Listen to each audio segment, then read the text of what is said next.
before we get started, I'd like everyone to silence their cell phones if you could, so we don't have any cell phones going off. Also, once again, we've got about 20 minutes for this interview. Ask General Aguto and Mike some questions. When you ask your initial question, please identify yourself by name and your outlet. And then I'm going to ask both General Aguto and Mike to actually give the correct spelling and pronunciations of their name as well. And once again, we've got 2 releases that were issued yesterday. We'll just speak to the information, the facts that were in those releases, and then we won't be able to release the names of the deceased soldiers today. Before we begin, is there any questions from anybody? With that, sir. So good afternoon. My name is Major General Tony Aguto. I am the commander of 3rd Infantry Division. And to my left is Mr. Michael Barksdale. He is a member of the investigation team here from the Army Readiness Center, or Safety Center, excuse me, out of Fort Rucker, Alabama. Before we actually field questions,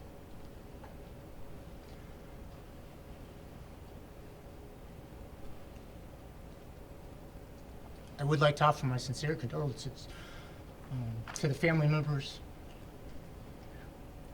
of the 3 soldiers that we lost in yesterday's tragic accident. It is hard enough when you lose 1 soldier, but when you lose 3 at one time, that pain is amplified. And we are really feeling and sharing that pain across the division and across our entire community. I would like to thank, and we are grateful for all of the thoughts and prayers that we have received truly from across the world, and they are greatly needed at this time as we continue to care for our families, their loved ones, and the soldiers affected by this tragic accident. Before we begin, I'd like to just relay a few facts about the incident before we start taking questions. At approximately 3:20 yesterday morning, a Bradley fighting vehicle from the 1st Armored Brigade combat team was involved in a training accident when it rolled off a bridge and was submerged upside down in a stream on Fort Stewart, Georgia training area. Unfortunately killing 3 soldiers and injuring 3 others. The unit involved in the incident was conducting training as they get ready to deploy to the National Training Center in Fort Irwin, California, sometime in February. This was a single vehicle accident involving the 6 soldiers. The 3 injured soldiers were evacuated to the Wynn Army Community Hospital here on Fort Stewart. 2 were treated and released that same day. 1 was further moved on and transferred to the Memorial Hospital in Savannah, Georgia. He is currently in stable condition with non-life-threatening injuries. The deceased soldiers are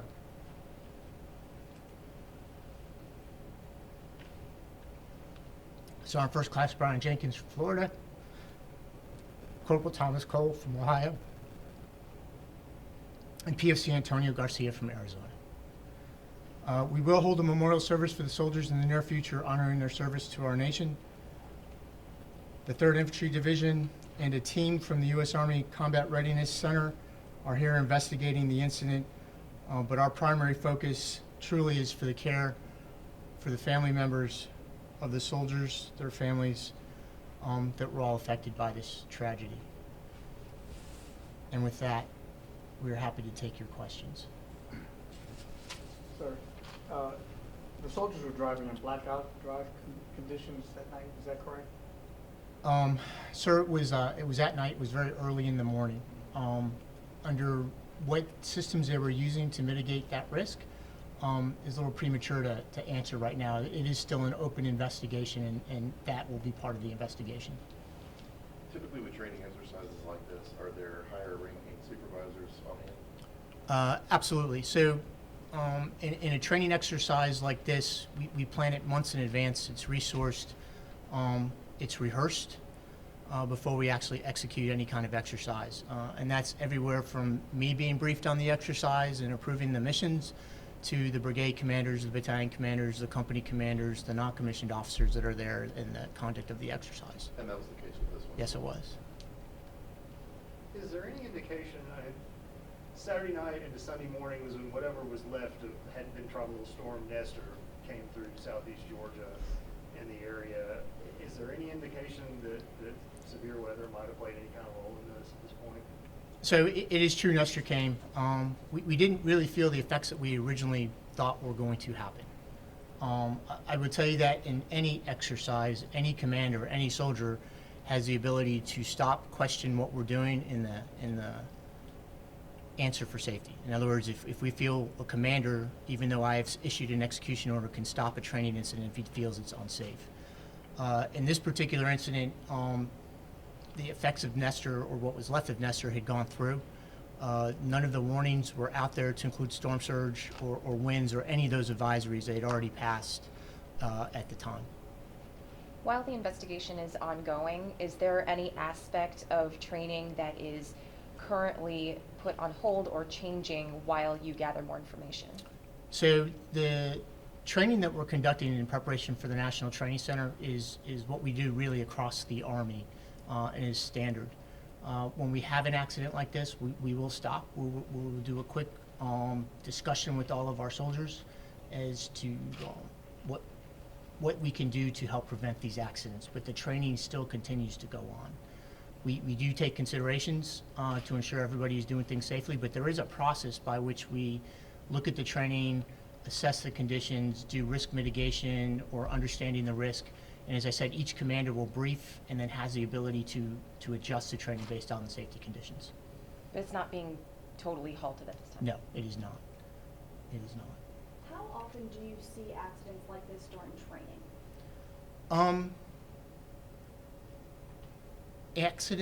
Accidents of this tragedy? Not very much. Do accidents occur? Of course. Training is tough, realistic, and we train for all sorts of conditions, no matter where we would go. You would expect us to do that, and this was the case in this incident. If I may go a little more specific into this particular type of vehicle, and maybe either of you can answer to this, this is perhaps the second or third accident this year involving a Bradley fighting vehicle, the most recent being a death at Fort Hood. What are the types of risks that are taken into consideration about this specific vehicle when training?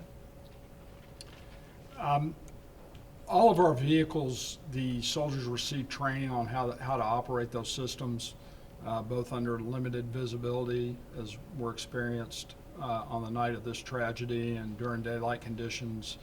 All soldiers receive rollover training to help mitigate the potential hazard of a rollover. So soldiers are trained to operate this type of equipment in all different types of terrains and all different types of weather conditions. So I've been training on Bradleys and armored vehicles as long as I've been in the Army. We have a process by where we identify risk, we mitigate that risk, we do specific training for all sorts of conditions, and soldiers are trained on how to react in all of those conditions. At this point, is it still just too early to say, even preliminarily, why y'all think this Bradley went off this bridge? Short answer is yes, it is too early. Sir, you said you had a third soldier in the hospital. Do you know his or her condition? We know that he is stable. We know it's non-life threatening. As far as training goes, where do you go from here, sir, on Fort Stewart? I mean, does it change anything, or? Really, as the investigation goes, and we learn from the investigation, which is really why we have our safety center and what they're doing out here, we will learn things to help prevent this in the future, and we'll take those lessons and incorporate them as needed. But it's a little too early to tell right now what could affect the training or how we do it.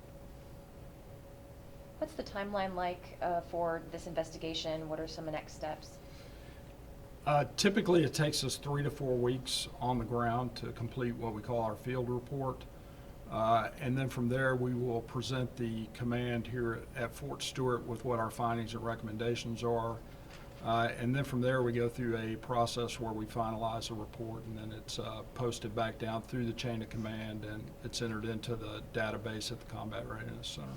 But every investigation that we do is taken on its individual merit, and we will actually complete the investigation when we're comfortable with the accuracy, the thoroughness of that investigation. I know this was mentioned in the press release, but as far as resources for people on base in terms of grieving and dealing with this, how is that working? At the time of the incident, we assign a casualty notification officer and a casualty assistance officer.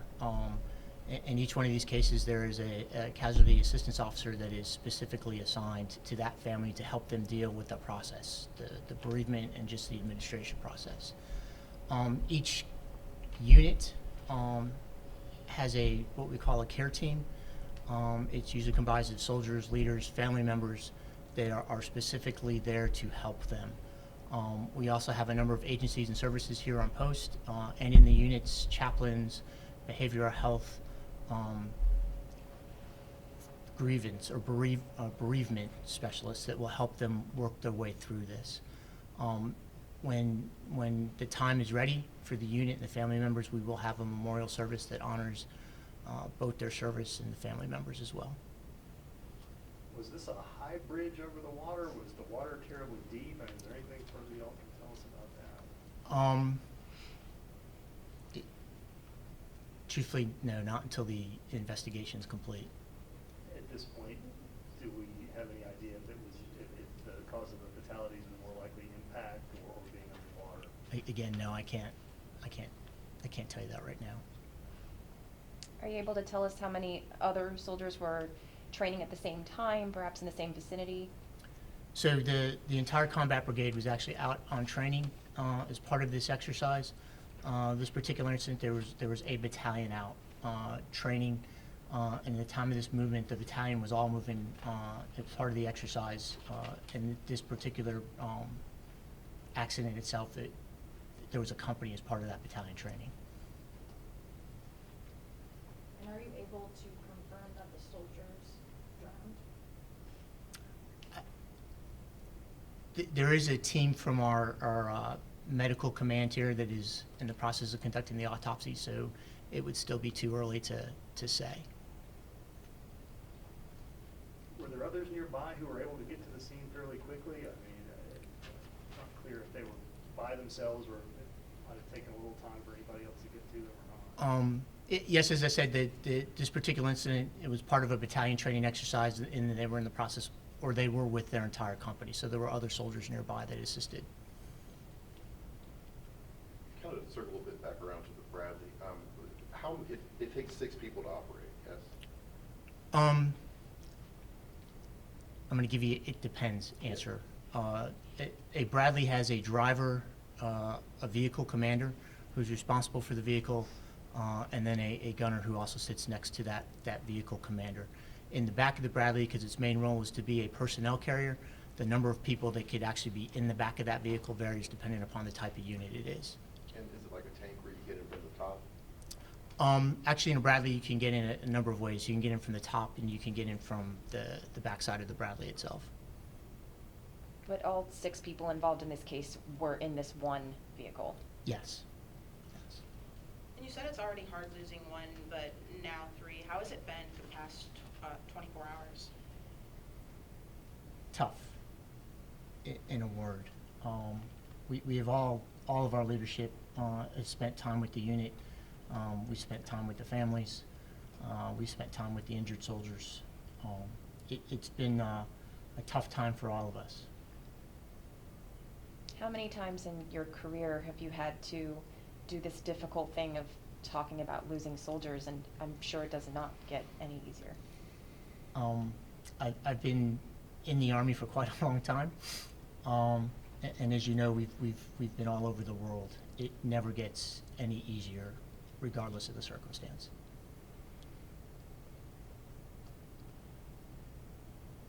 Ladies and gentlemen, we have time for one more question. Would you mind spelling both first and last names and the ranks of the soldiers? Yeah, so if Patrick hasn't given it to you yet, we have information sheets on all of the soldiers. And then Patrick here will be prepared to answer any follow-on questions you have. But all of that will be provided to you. Sir, is there anything else you'd like to add? Any other questions? I know nobody could put a timeline on it. I believe Mr. Barksdale said usually 3 to 4 weeks on the ground, and you all get a preliminary report. How long might it be before anything's made public about any findings?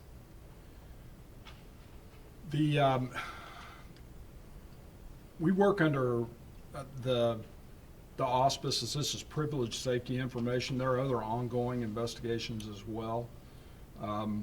Some of our information is releasable under FOIA, but that's how safety investigations are conducted. Just for context, is there, how many deaths from training exercises have happened here at Fort Stewart before?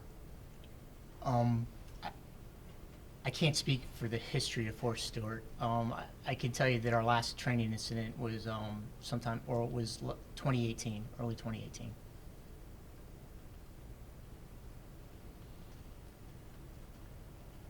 So again, on behalf of all of us here in 3rd Infantry Division and across the Fort Stewart community, we offer our sincerest condolences to the family members of our 3 lost soldiers, our brothers in arms, our fellow dog-faced soldiers, and we truly stand at the ready to help them in any way we can. We share your pain. We honor and are humbled by their service and sacrifice, and we will truly miss them.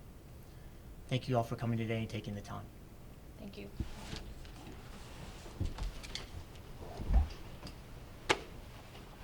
Thank you. As the CG mentioned, and as I mentioned earlier, we've got some digital packets that we're going to get out to all you guys. So that's what we need to do. Just want to make sure I'm pretty